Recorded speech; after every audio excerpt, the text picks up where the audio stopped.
Assalamualaikum warahmatullahi wabarakatuh. Apa kabar semuanya? Semoga kita dalam keadaan sehat walafiat. Pertemuan kali ini kita akan membahas tentang aritmatika sosial. Apa sih aritmatika sosial itu?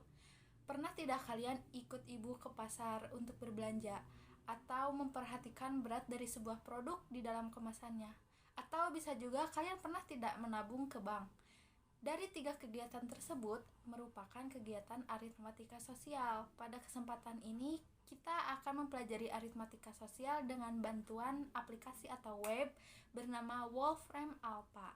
Untuk lebih jelasnya, mari kita simak penjelasan berikut yuk.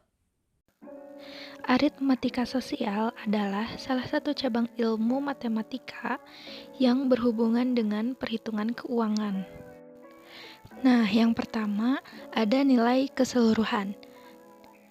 Jika diketahui nilai per unit suatu barang, maka dapat dicari nilai keseluruhan sejumlah barang tersebut dengan rumusan seperti berikut. Nilai keseluruhan sama dengan banyak unit dikali nilai per unit. Begitu pula sebaliknya, apabila nilai keseluruhan diketahui, maka dapat dicari nilai per unit sejumlah barang dengan rumus sebagai berikut. Nilai per unit sama dengan nilai keseluruhan dibagi banyaknya unit. Contoh soal. Harga dari sebuah buku adalah 3.000. Jika Haikal memiliki uang sebesar 15.000, hitunglah A. Banyaknya buku yang dapat dibeli oleh Haikal. B. Uang yang harus dikeluarkan Haikal apabila ia membeli buku sebanyak 4 buah.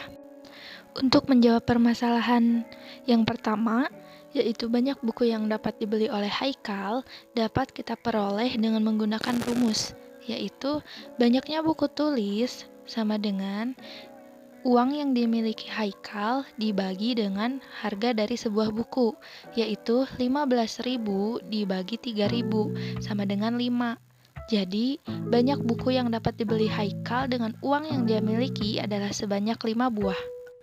Untuk menjawab permasalahan yang kedua, yaitu uang yang harus dikeluarkan Haikal apabila dia membeli sebanyak 4 buah buku. Berdasarkan rumus, maka dapat kita peroleh harga dari sebuah buku dikali buku yang akan dibeli oleh Haikal, yaitu 4. Jadi 3.000 dikali 4 sama dengan 12.000. Jadi uang yang harus dikeluarkan oleh Haikal untuk membeli 4 buah buku adalah sebesar 12.000. Di dalam aritmatika juga kita akan mempelajari tentang untung atau rugi. Coba kalian perhatikan gambar berikut. Di dalam kehidupan sehari-hari, sering kali ditemui proses jual beli antara pedagang dan pembeli tentang kecocokan harga. Pembeli menginginkan harga yang cukup murah dan terjangkau, namun penjual juga menginginkan untung yang sebesar-besarnya.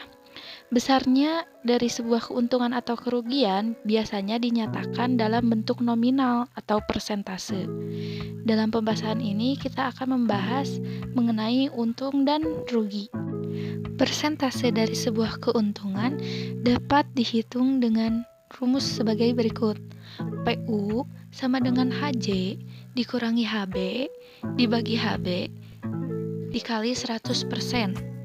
Dengan PU adalah presentasi untung, HJ adalah harga jual, dan HB adalah harga beli. Sedangkan untuk persentase kerugian dapat dihitung dengan rumus PR sama dengan HB dikurangi HJ dibagi HB dikali 100%. Dengan PR adalah persentase rugi, HJ adalah harga jual, dan HB adalah harga beli. Sekarang kita akan mencoba menghitung keuntungan dalam sebuah permasalahan sehari-hari. Pak Jamal membeli sepasang sepatu dengan harga 150.000 untuk kebutuhan tokonya. Maka Pak Jamal akan membeli sepatu sebanyak 20 pasang. Apabila Pak Jamal menjualnya kembali dengan harga 170.000 per pasang, maka berapakah persentase keuntungan yang akan diperoleh oleh toko Pak Jamal? Untuk menjawab permasalahan tersebut, kita akan menggunakan rumus persentase keuntungan, yaitu HJ dikurangi HB dibagi HB dikali 100%. Namun untuk memudahkan, kita akan menghitung terlebih dahulu HJ dikurangi HB atau harga jual dikurangi harga beli, yaitu harga jualnya 170 dikali 20 karena Pak Jamal akan membeli sepatu sebanyak 20 pasang, sama dengan 3.400.000 dikurangi harga beli. Harga belinya 150.000 dikali 20 pasang, yaitu sama dengan 3 juta rupiah. Kemudian kita akan mengurangi harga jual dengan harga beli, yaitu 3.400.000 dikurangi 3 juta, jadi 400.000. Setelah itu kita akan mensubstitusikannya kepada rumus persentase keuntungan, yaitu 400.000 dibagi HB. HB-nya tadi sudah dihitung, yaitu 3 juta dikali 100%. 400.000 dibagi 3 juta sama dengan 0,14, kemudian dikali 100% jadi 14%. Maka keuntungan yang diperoleh oleh toko Pak Jamal adalah sebanyak 14%.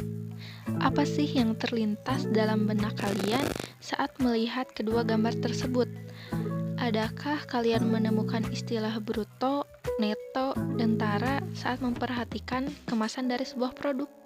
Tahukah kalian kalau ketiganya merupakan pengertian dari berat atau bobot suatu barang?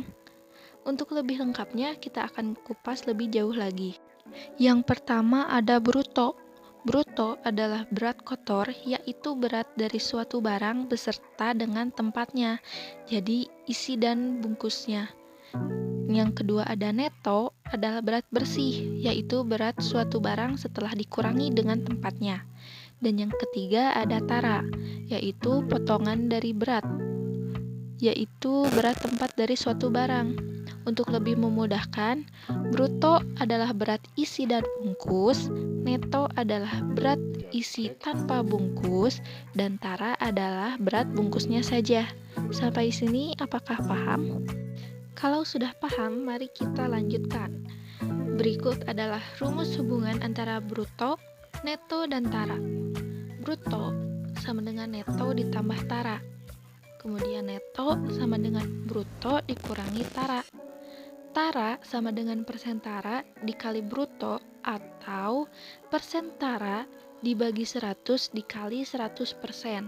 Untuk menghitung persen tara, yaitu tara dibagi bruto dikali 100%. Dan yang terakhir untuk menghitung harga bersih, yaitu neto dikali harga persatuan. Yang terakhir, di dalam aritmatika ada bunga tunggal. Bunga tunggal adalah bunga yang diberikan hanya untuk sejumlah uang yang ditabung, atau bunga tunggal adalah bunga yang dihitung berdasarkan modalnya saja. Berikut ada beberapa rumus untuk menghitung bunga. Yang pertama ada bunga untuk 1 tahun. Cara hitungnya yaitu persen bunga dikali modal. Kemudian bunga untuk X bulan, X-nya itu bisa kita ganti misal untuk 2 bulan, 3 bulan, 4 bulan, dan seterusnya. Caranya dengan 1/12 dikali bunga dalam 1 tahun. Satunya ini bisa kita ganti dengan berapa bulan bunga yang akan kita hitung. Bisa juga dengan 3 bulan, misal 3/12 atau 6/12. Kemudian ada lagi rumus 1/12 dikali persen bunga dikali modal. Satunya ini juga sama, kita bisa ganti dengan berapa bulan bunga yang akan kita hitung. Misal 5 bulan, 7 bulan, jadinya 5/12 atau 7/12. Contoh soal. Mahen menabung di bank sebesar 50.000 dengan bunga 10% per tahun. Tentukan bunga uang Mahen setelah 3 bulan dan total tabungan Mahen setelah 3 bulan. Untuk menyelesaikannya, kita akan menggunakan rumus bunga untuk X bulan, yaitu X-nya kita bisa ganti dengan 3 bulan. Rumusnya 1/12 dikali persen bunga dikali modal. Satunya ini kita ganti dengan bunga yang 3 bulan ya. Jadi 3 dibagi 12 dikali 10%, kemudian dikali 50.000, hasilnya 1.250. Jadi bunga 3 bulan tabungan Mahen adalah 1.250. Untuk menghitung total tabungan Mahen selama 3 bulan, kita tinggal tambahkan tabungan di bank milik Mahen yaitu 50.000 ditambah dengan bunga 3 bulan tadi yaitu 1.250. Jadi totalnya adalah 51.250. Untuk menggunakan Wolfram Alpha, pertama kita harus mengunjungi situs Wolfram Alpha di Google. Kita klik yang ini. Nah, setelah itu akan muncul tampilan seperti ini. Di Wolfram Alpha ini sangat lengkap, tidak hanya untuk matematika, bisa untuk sains dan teknologi, untuk sosial, dan lain-lain. Untuk matematika sendiri, ada banyak sekali pilihan. Untuk integral, untuk inverse, untuk matriks, untuk geometri, banyak sekali. Untuk aritmatika sendiri, kita akan menggunakan Wolfram Alpha secara langsung dengan mengetik bilangan yang ingin kita hitung. Misal 20.000 dikali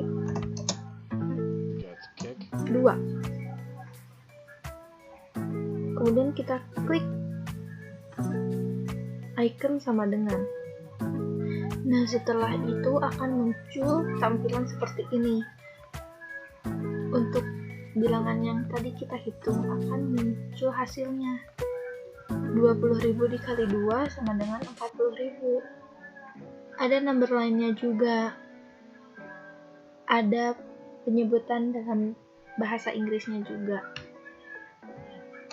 Kita mau ganti misal 40.000 dikali 34. Nah, langsung muncul hasilnya seperti ini. 40.000 dikali 34 sama dengan 1.360.000. Mudah bukan untuk menggunakan Wolfram Alpha?